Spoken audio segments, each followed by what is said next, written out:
अजित पवारांचं अपघाती निधन झालं। त्यांच्या निधनानंतर पुढच्या 4 दिवसात राज्यात प्रचंड वेगानं घडामोडी घडल्या। सुनेत्रा पवार यांनी आज उपमुख्यमंत्री पदाची शपथ घेतली आणि त्यांना अजितदादांकडच्या 3 खात्यांचा कार्यभार देण्यात आलाय। फक्त अर्थ खातं फडणवीसांनी स्वतःकडे ठेवलंय। सोबतच त्यांच्याकडे राष्ट्रवादीची सगळी सूत्रही देण्यात आली आहेत। आता सगळ्या गोष्टी ज्या वेगानं घडल्या ते पाहून अनेकांना धक्का बसलाय। खरं तर अजित पवारांच्या मृत्यूनंतर शरद पवार गटाच्या नेत्यांनी दोन्ही राष्ट्रवादीचं विलीनीकरण होणार होतं असं सांगायला सुरुवात केलेली। जयंत पाटील, शशिकांत शिंदे, अनिल देशमुख या सगळ्यांनी हाच दावा केला होता। खुद्द शरद पवारांनी सुद्धा विलीनीकरणासाठी चर्चा सुरू होती असं वक्तव्य केलं। पण अजित पवार गटाचे 2 नेते असे होते ज्यांनी या सगळ्यावरती बोलणं टाळलंय। या नेत्यांचा राष्ट्रवादीच्या विलीनीकरणाला विरोध होता असं आता बोललं जातंय। महत्त्वाचं म्हणजे या 2 नेत्यांनीच सुनेत्रा पवारांचं नाव पुढे आणून त्यांना पक्षाची जबाबदारी घेण्यास राजी केलंय असं म्हटलं जातंय। दादांच्या माती सावडण्याच्या विधीनंतर हे दोन्ही नेते फडणवीसांना सुद्धा भेटले। त्यांनी निर्णय घेतले आणि सुनेत्रा वहिनींचं नाव फायनल केलं। हे 2 नेते म्हणजे अजित पवारांच्या पक्षाचे कार्याध्यक्ष प्रफुल्ल पटेल आणि प्रदेशाध्यक्ष खासदार सुनील तटकरे। खरं तर शरद पवारांनी राष्ट्रवादीच्या विलीनीकरणासाठी हात पुढे केला होता। अजित पवारही पॉझिटिव्ह होते, पण तटकरे आणि पटेलांमुळे हे होऊ शकलं नाही असं आता बोललं जातंय। पण सुनील तटकरे आणि प्रफुल्ल पटेलांना शरद पवारांचा नेमका प्रॉब्लेम काय? 2 राष्ट्रवादी एकत्र येण्याला त्यांचा विरोध का होता? समजून घेऊयात या व्हिडिओच्या माध्यमातून। नमस्कार, मी आरती आणि तुम्ही बघताय बोल भिडू। सुनील तटकरे आणि प्रफुल्ल पटेल गेली अनेक वर्ष शरद पवारांच्या सोबत काम केलेली, पूर्वी शरद पवारांची हक्काची म्हणून ओळखली जाणारी 2 माणसं। पण ही दोन्ही माणसं अचानक अजितदादांसोबत बंडामध्ये सहभागी झाली आणि शरद पवारांच्या सोबत असणारी ही माणसं कधी पवारांची नव्हतीच अशी चर्चा सुरू झाली। आता पुन्हा एकदा ही जोडी चर्चेत आली आहे, कारण अजितदादांच्या निधनानंतर सुनेत्रा पवारांना पुढे आणण्यात, त्यांना उपमुख्यमंत्री बनवण्यात आणि शरद पवारांना या सगळ्या प्रक्रियेपासून लांब ठेवण्यात या दोघांचाच हात असल्याची चर्चा आहे। आज सुनेत्रा पवारांच्या शपथविधीच्या वेळी सुद्धा त्यांच्या खुर्ची शेजारी या दोघांची खुर्ची होती। त्यावरूनच या दोघांचं वाढलेलं महत्त्व आपल्या लक्षात येतं। आता या सगळ्यात खरं तर प्रफुल्ल पटेल आणि सुनील तटकरे यांना शरद पवारांचा प्रॉब्लेम आहे हे स्पष्ट झालंय। आणि या प्रॉब्लेमचं पहिलं कारण सांगता येतं ते म्हणजे या दोन्ही नेत्यांना असलेली सत्तेची गरज। प्रफुल्ल पटेल यांनी अनेकदा स्पष्टपणे म्हटलंय की 2014 पासून राष्ट्रवादीच्या भाजपसोबत जाण्यासाठी अनेकदा चर्चा झालेल्या, 2 पक्षांमध्ये बैठकाही झाल्या होत्या, पण शरद पवारांनी कधीच अंतिम होकार दिला नाही। त्यांच्या हो नाहीच्या राजकारणामुळे पक्षाचं नुकसान होतंय असं प्रफुल्ल पटेलांचं मत होतं। खरं तर प्रफुल्ल पटेल यांच्यावरती घोटाळ्यांच्या आरोपांमुळे ईडी आणि सीबीआयची टांगती तलवार होती। तसंच सुनील तटकरे यांचं नाव सिंचन घोटाळ्यात चर्चेत आलेलं, त्यामुळे या दोन्ही नेत्यांना कारवाई टाळण्यासाठी सत्तेची आवश्यकता होती। त्यासाठी शरद पवारांनी सत्तेत असलेल्या भाजपशी राजकीय तडजोड करावी अशी या नेत्यांची इच्छा होती। पण शरद पवारांनी भाजपशी अनेकदा चर्चा करून सुद्धा तत्वांचं कारण सांगून एकत्र यायला नकार दिला। त्यामुळे या दोन्ही नेत्यांची अडचण होत होती। 2019 मध्ये राज्यात महाविकास आघाडीचं सरकार सत्तेत आल्यानंतर या नेत्यांना सत्ता मिळाली खरी, पण एकनाथ शिंदेंच्या बंडानंतर हे सरकार कोसळलं।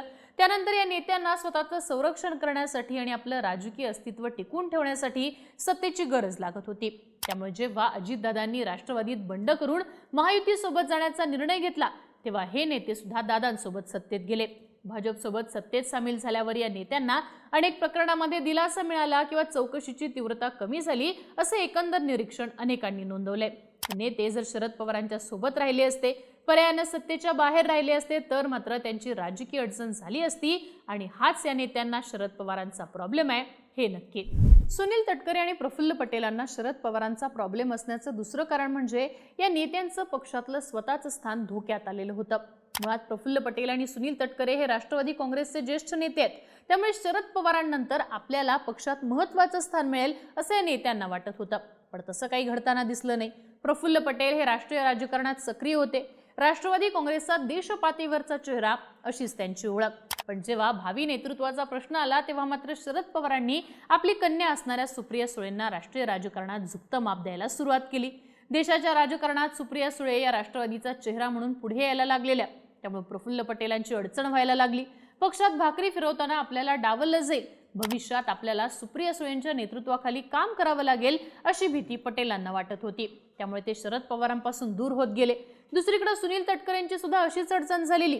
तटकरे 2014 ते 2018 दरम्यान राष्ट्रवादीचे प्रदेशाध्यक्ष होते, पण नंतर मात्र त्यांना ही संधीच मिळाली नाही। पक्षात संघटनात्मक बदल झाले, त्यानंतर शरद पवारांनी जयंत पाटलांसारख्या नेत्यांना नेहमी झुकतं माप दिलं।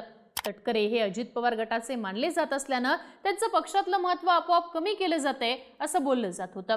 याच काळात शरद पवारांनी रोहित पवारांना सक्रिय राजकारणात आणलं, त्यामुळे तटकरेंसारख्या जुन्या नेत्यांच्या संधी मर्यादित झाल्याची चर्चा झाली। आणखी काही काळ आपण शरद पवारांच्या सोबत राहिलो तर आपलं राजकीय भविष्य उरणार नाही असं या नेत्यांना वाटत होतं। त्यामुळे अजितदादांनी बंड केल्यावर त्यांनी दादांसोबत जायचं ठरवलं।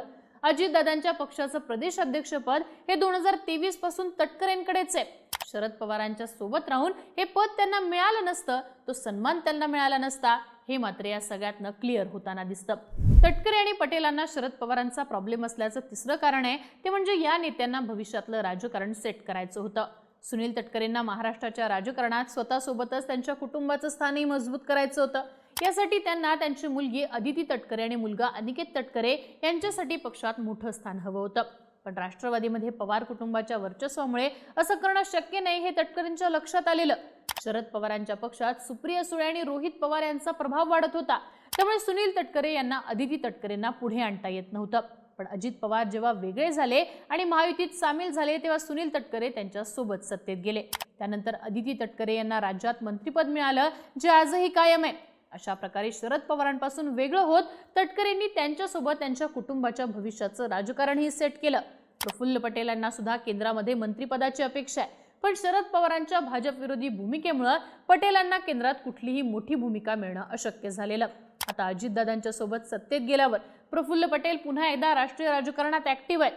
भविष्यात जर अजितदादांच्या पक्षाला केंद्रात मंत्रिपद मिळालं तर अर्थात प्रफुल्ल पटेलांचं नाव मंत्रिपदासाठी सगळ्यात आघाडीवर असेल आणि त्यामुळेच पटेलांनी सुद्धा त्यांचं भविष्यातलं राजकारण हे दादांसोबत जात सेट केलेलं आहे। एकूणच काय तर सुनील तटकरे आणि प्रफुल्ल पटेल यांना शरद पवारांचा मुख्य प्रॉब्लेम हा त्यांच्या भाजप विरोधी भूमिकेमुळे होता।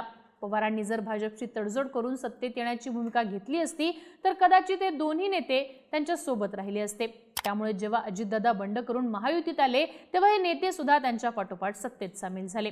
आता सुद्धा जर शरद पवारांचा पक्ष किंवा शरद पवार अजितदादांच्या पक्षासोबत आले तर आपलं पक्षातलं स्थान आणि महत्त्वाकांक्षा मर्यादित होतील याची भीती या दोन्ही नेत्यांना वाटतेय, हे मात्र खरं। तुम्हाला काय वाटतं?